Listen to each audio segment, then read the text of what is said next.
I don't know if I need that because it's so light. The sun is. Let's see. No, actually, I'm used to it. I need it. Budget's good.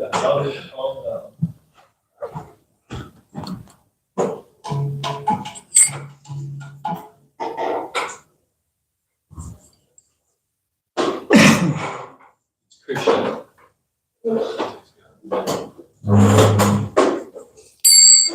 Jaya Radha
Srimad with Divine Grace. A.C. Bhaktivedanta Swami, Srila Prabhupada ki jai. Grantaraj Srimad Bhagavatam ki jai. Jai Gaur Premanandi. All glories to the assembled devotees. All glories to the assembled devotees. All glories to the assembled devotees. All glories to Sri Guru and Gaur.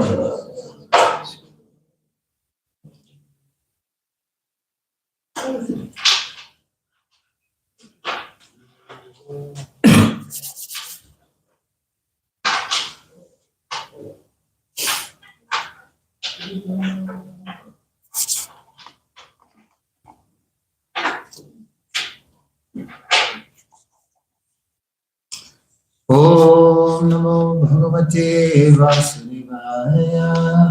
Om Namo Bhagavate Vasudevaya. Om Namo Bhagavate Vasudevaya. Om Namo Bhagavate Vasudevaya. Om Namo Bhagavate Vasudevaya. Om Namo Bhagavate Vasudevaya. Oh, my Lord, Sri Krishna, son of Vasudeva, all-pervading personality and Godhead, now from our respectful obeisances unto you. Reading from the Srimad Bhagavatam, translation and commentary by Srila Prabhupada, Canto 4, the creation of the fourth order. Chapter 25, the characteristics of King Paranjan. Text number 5. Rajovacha. Rajovacha. Najanami Mahabhaga. Najamami Mahabhaga. Param karma pavidhati. Param karma pavidhati. Bruhi me vimalam jnanam. Bruhi me vimalam jnanam yena mucyeha karmabhi yena mucyeya karmabhi rajovacha rajovacha janami mahabhaga janami mahabhaga param karma pavidhati param karma pavidhati bruhi me vimalam jnanam bruhi me vimalam jnanam yena mucyeha karmabhi yena mucyeya karmabhi rajovacha rajovacha janami mahabhaga janami mahabhaga param karma pavidhati param karma pavidhati bruhi me vimalam jnanam bruhi me vimalam jnanam yena mucyeha karmabhi yena mucyeya karmabhi rajovacha na janame mahabhaga Nandanami Mahabhaga, param karma pavidhati Param Karma Pavidhati, bruhi me vimalam jnanam Bruhi Me Vimalam Jnanam, yena mucyeya karmabhi Yena Mucyeya Karmavi, Rajovacha, Rajovacha, Najanami Mahabhaga, Param Param Karma Pavidhati, Bruhi Me Vimalam Jnanam,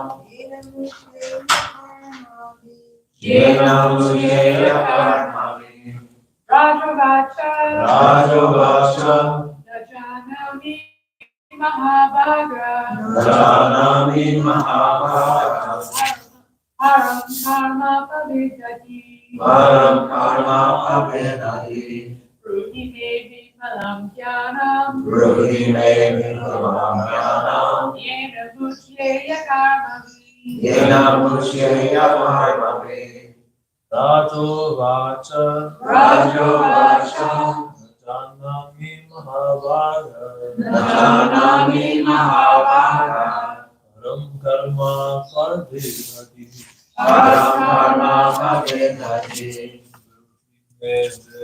Malam Jnanam, bruhi me vimalam jnanam Yena Mucyeya Karmavi, yena mucyeya karmabhi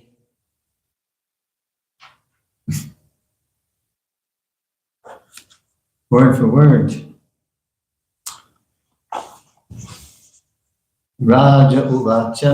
Rajovacha, The king replied, the king replied Na, Na, not. Na Janami, janami I know. I know Mahabhaga, Mahabhaga O great soul.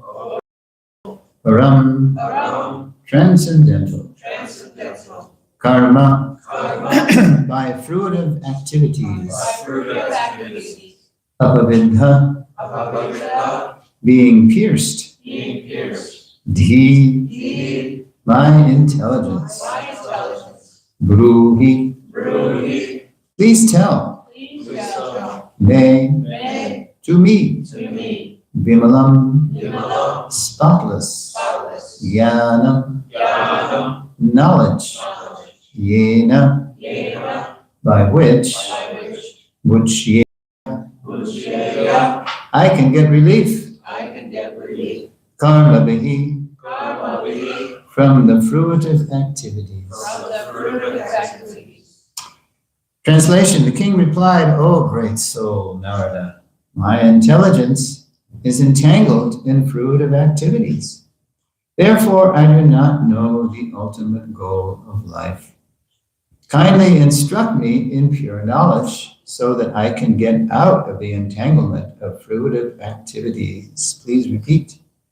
The king replied, The king replied, O great soul, Narada, O great soul Narada, my intelligence is entangled in fruitive activities. my intelligence is entangled in fruitive activities. Therefore, I do not know the ultimate goal of life.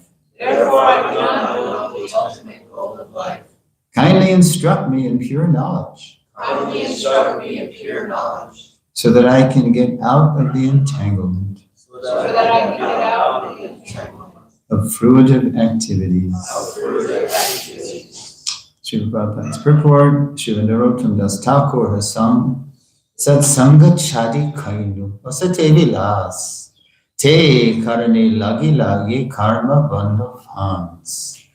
As long as a person is entangled in fruitive activities, he is bound to accept one body after another. This is called Karma Bandha Hans, entanglement in fruitive activities. It does not matter whether one is engaged in pious or impious activities, for both are causes for further entanglement in material bodies. By pious activities, one can take birth in a rich family and get a good education and a beautiful body. But this does not mean that the distresses of life are ultimately eliminated. Now, Prabhupada, he draws on his experience preaching in the West to prove this. In the Western countries, it is not unusual for one to take birth in a rich aristocratic family, nor is it unusual for one to have a good education and a very beautiful body. But this does not mean that Westerners are free from the distresses of life.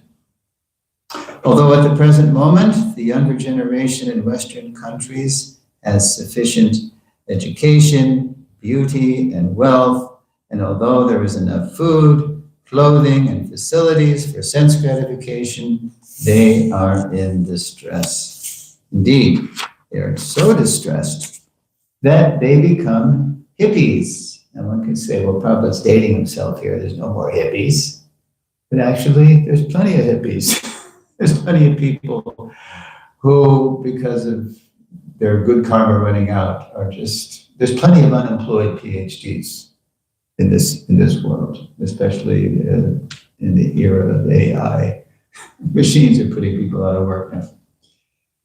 And the laws of nature force them to accept a wretched life as they go about unclean and without shelter or food, and they are forced to sleep in the street. It can be concluded that one cannot become happy by simply performing pious activities. It is not a fact that those who are born with a silver spoon in their mouth are free from the material miseries of birth, old age, disease, and death. The conclusion is that one cannot be happy by simply executing pious or impious activities.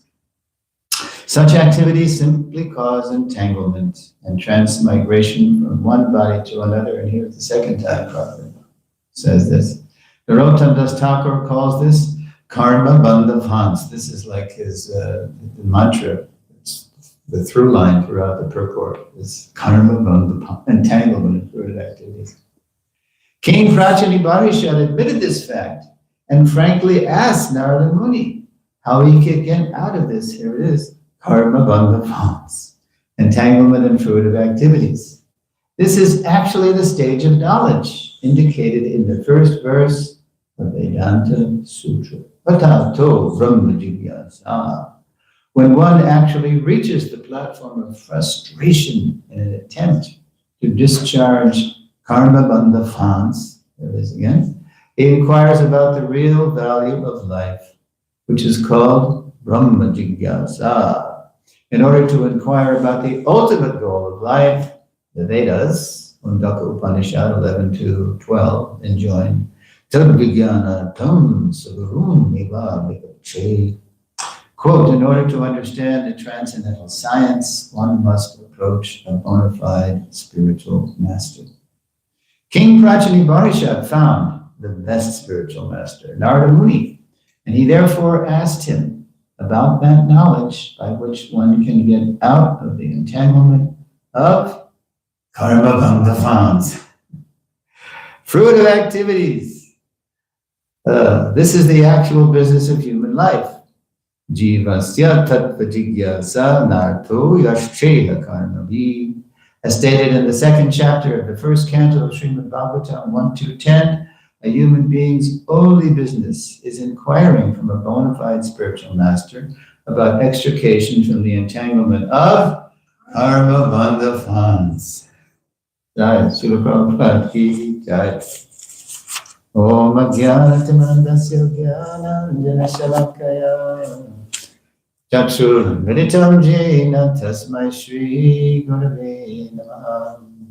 I was born in the darkest ignorance, and my spiritual master is kindly opening my eyes with the torch of knowledge. My respectful obeisances unto him. So, the translation begins, the king replied. So we must, just to refresh us about what he's answering, we have to go back to what Narada Muni just said. In text 4, Narada Muni says, Narada Muni asked King Prachani, my dear king, what do you desire to achieve? What are you doing? What do you desire to achieve by performing these fruitive activities? The chief aim of life is to get rid of all miseries and enjoy happiness. But these two things cannot be realized by fruitive activities. So that's the setup. Wait a minute, we're being deprived of a joke here. What's, come on. No, she just showed me the word page. That's page it. Oh. We're going to see it? Okay. So this is right on the point of the class. Because this is bhakti sukriti. This is not ordinary punya, bhakti punya. So that's what I'm going to talk about. So good. All right. So in text 4, Narada Muni asked King Bharishat a piercing question. Notice in the word for word, it says, apavidya, being pierced. So the king said that his intelligence is being pierced, is being completely flummoxed, bamboozled, by his fruitive activities. He admits after Narada asked him, what are you doing? What is all this fruitive stuff? That's not going to help you. So the king, he must have performed bhakti sukriti because he was open. He wasn't simply, he didn't get defensive and testy and say, well, I'm doing good stuff here. I'm a good karmi. No, he immediately, wow, okay. Yes. What does he say? Oh, great soul Narada, my intelligence is entangled in fruitive activities. He admitted that this is, I'm all caught up here. Therefore, I do not know the ultimate, I don't know the ultimate goal of life.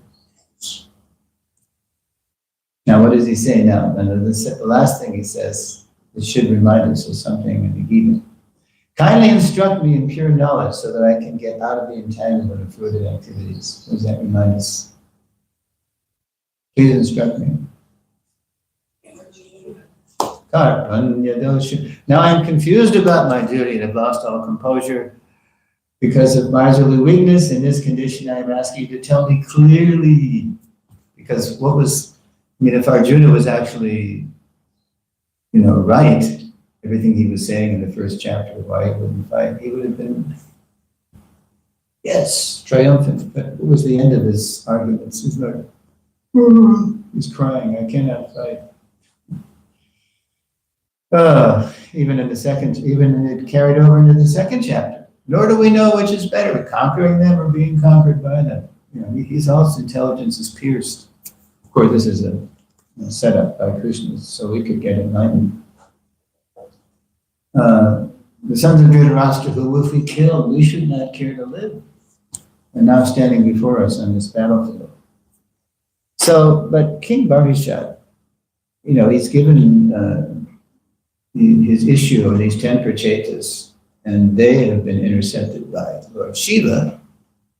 So Narada Muni is similarly intercepting him. And,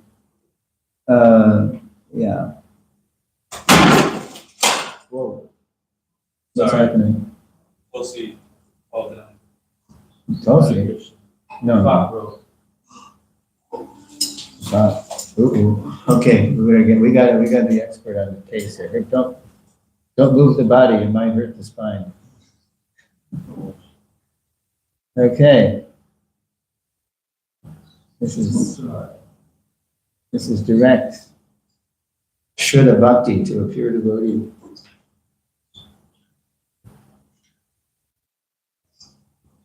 And Krishna knows you weren't trying to hurt Tulsi, so you're okay.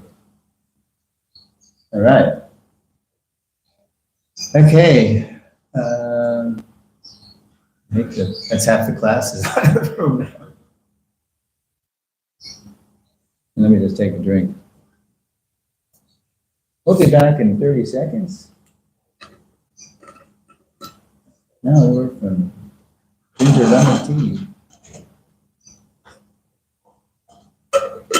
Okay.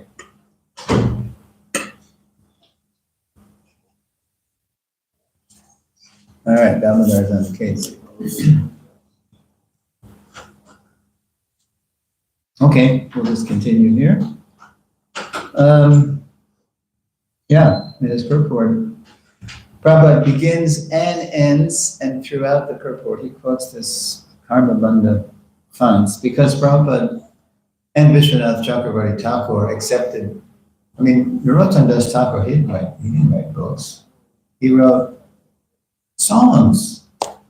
But Vishwanath Chakravarti Thakur says that those songs by Narottam, they're as good as Veda.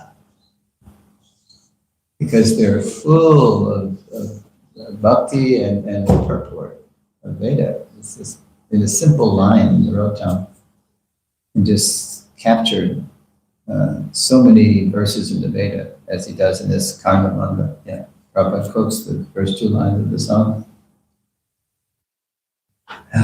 So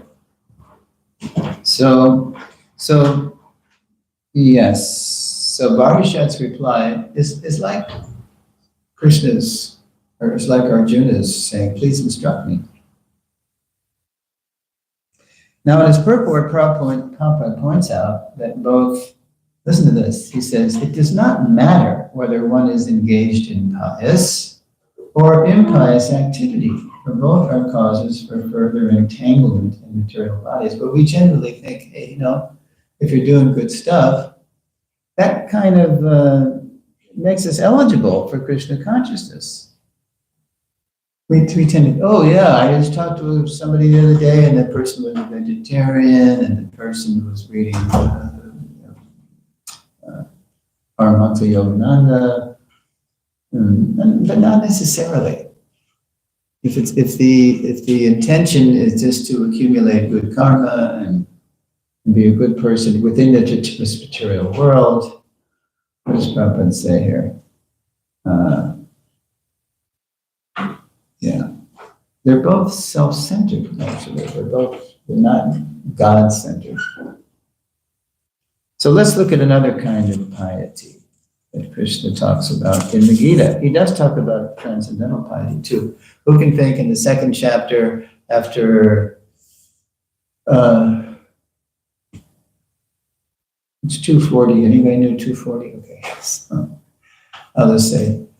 So Krishna is talking about, he moves from 231 to 238 from selfish reasons to fight. He tells Arjuna, look, if you die, you'll go to heaven, and if you win, you get the earthly kingdom. But he goes in about 8 verses all the way up to 238. He goes from Sakam, what's called Sakam Karma Yoga, self-centered, fruit of stuff, to Nishkam. Do thou fight for the sake of fighting, without considering happiness or distress, loss or gain, victory or defeat, and by so doing you shall never incur sin. He goes from selfishness to selflessness, and that's the threshold for transcendence. So therefore, when Krishna starts talking about transcendence, both in 240 and in 640, as we're going to see, Krishna talks about how that's permanent piety. In this endeavor, there is no loss or diminution. Not diminution. So many people say diminution. In the news endeavor, there is no longer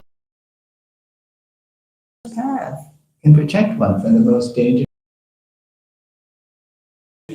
Yeah, he was a human form. You can't even act on this.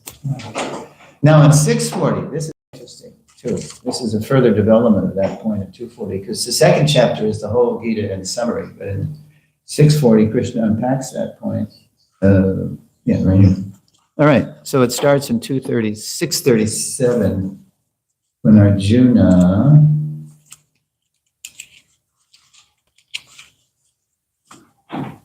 okay. 637. Okay. So Arjuna said, famously, oh, this is his doubt. What is the destination of the transcendentalist? What if I do what you say, but then I slip, who in the beginning takes to the process of self-realization with faith, and this is the unsuccessful transcendentalist, not the ordinary karma kandi, who in the beginning takes to the process of self-realization with faith, but who later desists. He stops. Due to worldly mindedness, we can be overwhelmed by the momentum of our past desires, past karma, right? Or as that bumper sticker says, I think I mentioned this. You ever see the bumper sticker? My karma ran over my dogma. Yeah. The power of my momentum of my past desires ran over my superficial spirituality. My karma ran over my dogma. So then Arjuna further says, he says, "Oh, mighty arm Krishna, does not such a man who is bewildered from the path of transcendence fall away from both spiritual and material success and perish like a riven cloud with no possession in any sphere?" Don't I lose both ways? I don't achieve transcendence, and I can't even get the benefits of being a karmi. This is my doubt, O Krishna, and I ask you to dispel it completely. But for you, no one is to be found who can destroy this doubt. So that's his asset, that he has complete faith in Krishna. Then, just like Bharishat obviously has complete faith in Narada Muni, even though he's so entangled. So here is what Krishna says, starting in 640. The Supreme Personality of Godhead said, "Son of Pritha, a transcendentalist engaged in auspicious activities." Now, this is not ordinary. It's, what's the Sanskrit here? Auspicious activities. Yeah. Kalyana. Yeah. One who was engaged in auspicious activities. Does not meet with destruction, either in this world or in the spiritual world. There's no loss or diminution, just like I said in 240. One who does good, but this is not ordinary good. This is good in the service of transcendence. One who does good, my friend, is never overcome by evil. And then in the purport, Prabhupada quotes a famous Bhagavatam verse uttered by none other than Narada Muni, who was preaching to Vyasadeva. Vasadharmam charanam bhujam harer bhajanna bhakto tapatetato yadi yatra kava bhadramabhuda mushaking hovarta apto bhajatam swadha. Listen to this, quote, "If someone gives up all material prospects and takes complete shelter of the Supreme Personality of Godhead, you just give up everything, right? That's what we do. So we go, okay, I'm going to join the Hare Krishna group. There is no loss or degradation in any way. If you do that, and you give up all your material, whatever assets you had, your prospects for enjoying this material world, there's no loss. On the other hand, Narada says, a non-devotee may fully engage in his occupational duties and becomes like a successful, whatever. And yet not gain anything. And then Prabhupada says in the purport, or as the Christians say, what profiteth the man if he gains the whole world yet suffers the loss of his immortal soul? And then Krishna goes on to describe what happens if you practice for a long time. The unsuccessful yogi, after many, many years of enjoyment, this is after a long time. After many, many years of enjoyment on the planets of the pious living entities, is born into a family of righteous people. So that's Shuchis, Brahminical. Or into a family of rich aristocracy, Srimatis. Or if unsuccessful after, after long practice of yoga, so this is even better. He takes birth in a family of transcendentalists. Wow, that's even better. He's born into a devotee family who are surely great in wisdom. Certainly such a birth is rare in this world. And then Prabhupada talks about his own birth and the birth of Bhaktisiddhanta. Who had the fortune to both be born in devotee families. And later on, Prabhupada ends the purport, we met by the order of the transcendental system to save the world, right? And then what happens if you take this kind of a birth? On taking such a birth, he revives the divine consciousness of his previous life.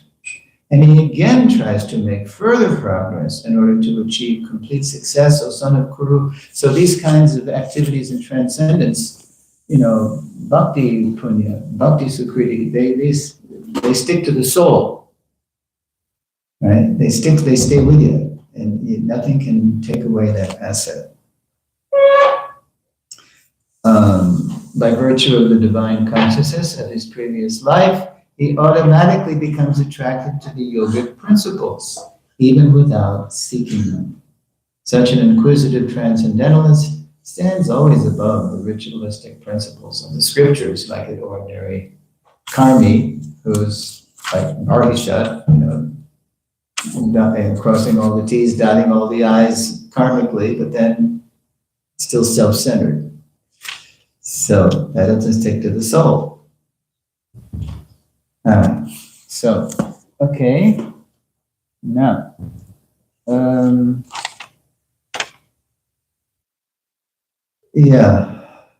so without that bhakti sukriti and bhakti punya, as Srila Prabhupada's purport points out, ordinary pious activities won't help us. Then he quotes a Vedanta verse. So in the purport, Prabhupada quotes, yes. King Bharishat admitted this fact, that he was entangled, right? And frankly asked Narada Muni how he can get out of this karma bandhavans, entanglement in fruitive activities. And then Prabhupada says, this is actually the stage of knowledge indicated in the first verse of Vedanta Sutra. Anybody know what the first verse of Vedanta is? Very famous. Now, my dear living entity, now that you're in the human form of life, atato Brahma Jigyasa, now it's time to inquire about the absolute truth. Nobody can do that in all the other questions and answers in the lower forms are about where's food, where's sex, how do you protect myself. So, where's a place to sleep? Only in the human form. This is what Vedanta says. When one actually reaches the platform of frustration in an attempt to discharge karma bandhavans, he inquires about the real value of life, which is called Brahma Jigyasa. So, just this morning, I was listening. Back in the day of Golden Avatar cassette tapes, this conversation was titled on the cassette, "Why is there anything?" There was one devotee named Jagjiva, there's two Prabhupada disciples, Jagjiva, this was the one who used to work with the BBT. And he used to title the tapes, so this was brilliantly titled, Why Is There Anything? This is how he titled the conversation that Prabhupada had. It's pretty long. It's a room conversation. I just heard it. It's February 13, 1975 in Mexico City. So Prabhupada is speaking to professors. And it's so brilliant the way Prabhupada handles them. They thought they had him stumped with their first question. We are wondering, why is there anything? He, you know, they thought this is the stumper, right? So Prabhupada said, why is there anything? Well, I could just as easily ask, why shouldn't there be anything? And these kinds of questions really aren't helpful because they're on the platform of the mind, mental speculation. He was immediately saying, this is not even a useful question. And then he said, better you ask, where does everything come from? Prabhupada just turned it right around. Instead of asking, why is there anything? And me countering with, why shouldn't there be anything? Why don't we ask, better we ask, because this comes from Shastra. This is beyond the mind. Where does everything come from? And then he quoted the next verse, after Atato Brahma Jigyasa. Then it says in Vedanta Sutra 112, Janmadyasya yataha, the absolute truth is that from whom, or that from which everything emanates. Better we ask that. And then Prabhupada, he's just, these people are professors. And Prabhupada is just so far ahead of them. He's very sternly trying to show them that you have to accept them, you have to accept authority. And of course, that's the last thing they want to do. They think they're the authority, right? They're professors. But and Prabhupada keeps coming back to quotes from Shastra and what Krishna says, and what's Dehi nosmin yata dehe. That's without authority, Prabhupada says, you don't even know what's going on the other side of this wall because your senses are very limited, they're very imperfect. How do you know? You've got to ask somebody who knows what's on the other side of the wall. So if you want to know what's on the other side of this empirical show here, that we think that we're, all so attached to, we have to ask somebody who knows what's on the other side, and they think that's impossible. And then he quotes this, Tadvigyanatam sugurumeva. You have to, in order to understand the transcendental science, one must approach a bona fide spiritual master. So he's very sternly trying to show them that this mental speculation, you can't speculate about what the truth is, and that's all they do. Then he quotes Tarko Pratishta Shrudayo. You can't argue about what's inconceivable. This is beyond your limited senses, mind, and intelligence.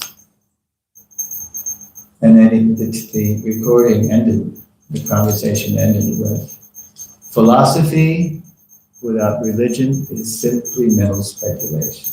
Lost. This Prabhupada brought them to the point of God. You have to approach God. You have to know, because God is the source of everything. So, yeah, that was really wonderful. Highly recommended conversation. February 13, 1975 in Mexico City, Mexico. All right. Yes. All right. I'm going to read the verse again if you have any questions or comments. The king replied, "Oh, great soul, Narada, my intelligence is entangled in fruitive activities." Hey, he's honest, huh? And he's been amazed by Narada Muni. Therefore, I do not know the ultimate goal of life. Kindly instruct me in pure knowledge so that I can get out of the entanglement of fruitive activities. Any questions, comments? Oh, nobody here. Yes. Well, it's just a quick one. You already said it, but which conversation was this again? February. Yeah, if you have access. It was So, right, if you have the database, or if you have, some people have these things, all the Prabhupada's lectures.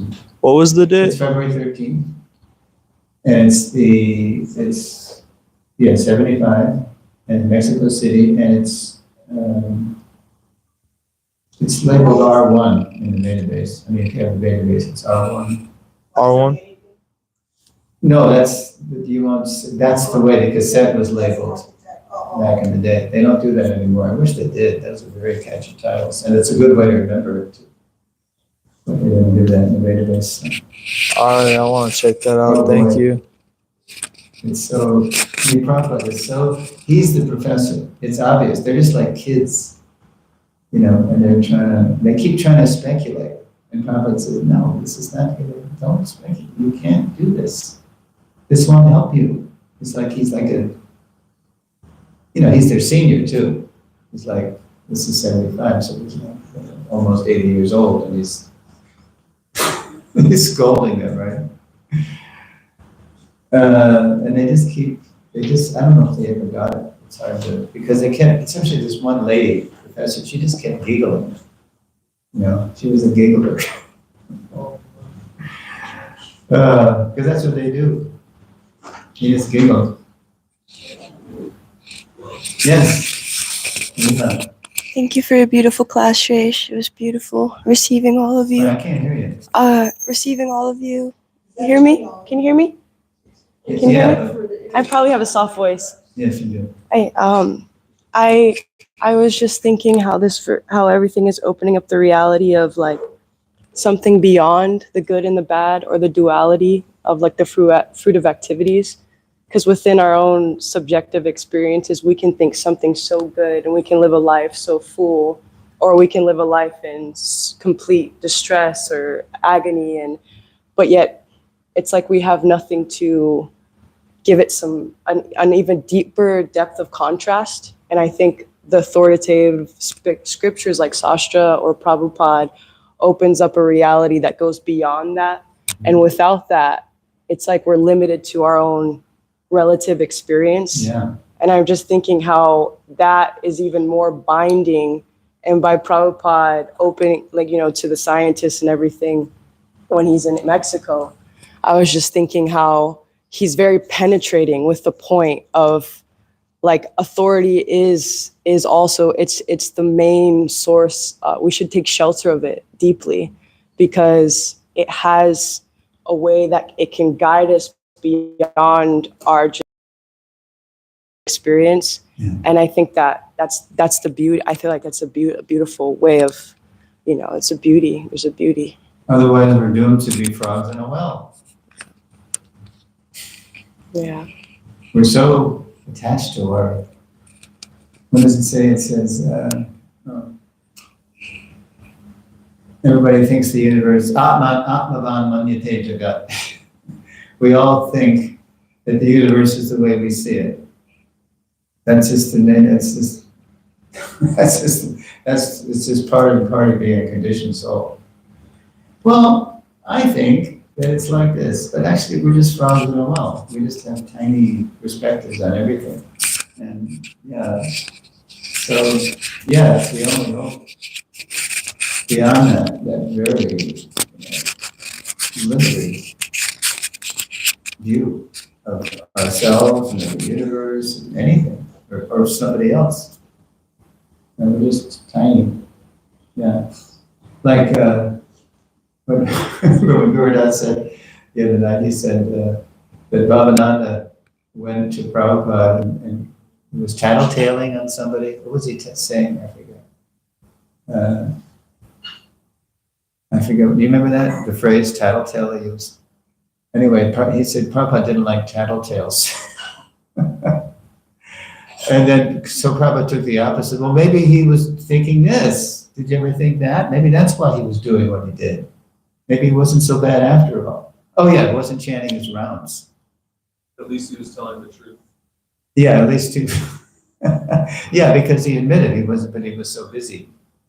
Yeah, so Prabhupada didn't, so yeah, at least he was telling the truth, and he's doing so much. What are you doing? Don't be a tattletale. Oh, there's Guru Das. His license started. Hmm? His license started. In the when he's talking about it, they say the license started. They didn't like tattletales. Okay, Haribo. there he is. Mr. Prabhupada Kata himself. Okay, are there any other questions or comments about tattletales? Don't be a tattletale. Any other examples, Gurudas? Gurudas, what can you have? Is there another example of how Prabhupada didn't like tattletales beside the Bhavananda story? He didn't like rumors. Somebody, Spread rumors. Bhavananda, told Prabhupada, he immediately called me in, so it wouldn't fester. Rumors, tattletales, innuendos. What did he tell you to do? What? What did he tell you? Why were you going to stop He it? said, did you sell books and instruments to those people? No. Yeah. And I Should said have. yes. Yeah. But other times, rumors, he called the parties in immediately, Mhm. so it wouldn't get any more mileage. What is the thing, if you hear a rumor, is it true? Will it hurt somebody? And but that's what Prabhupada would do. He immediately called the people in. Yeah. He would dip everything in the butter. I saw him do that with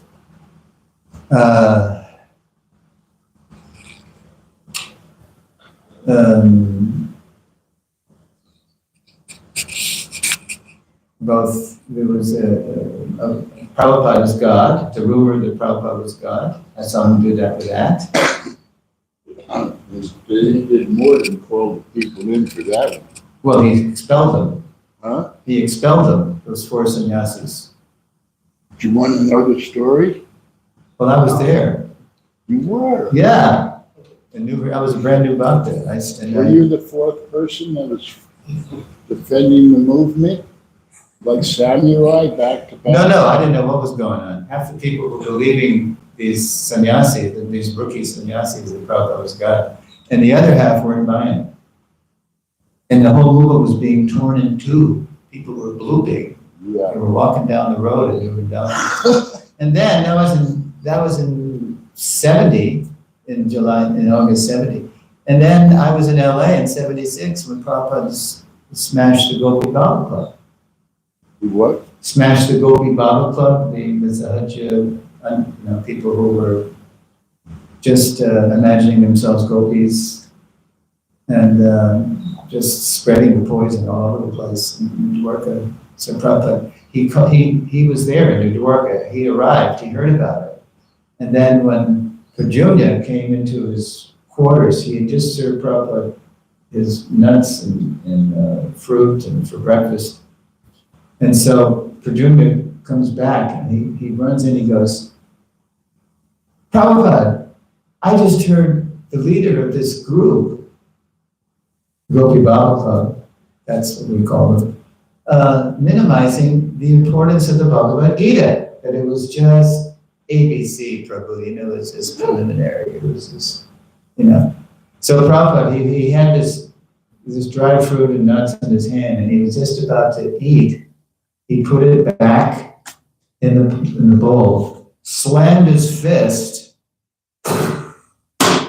on the desk and said, call all the leaders of this group, call all the sannyasis, the visiting sannyasis, the GBCs, we're going to settle this right now. That's exactly what he did. But these leaders of the Gopi Baba Club, they were so smitten with the idea that they had become gopis by reading the CC, Anjalila, just the gopi portions, the intimate descriptions of Radha and Krishna, that they were trying to argue with Prabhupada. They were trying to argue with him. Oh, And Prabhupada, yeah, he was smashing them. But you, Prabhupada, you said this is topmost. Yes, but are you topmost? First deserve, then desire. First Kurukshetra Lila, the Bhagavad Gita. Then Rasa Lila.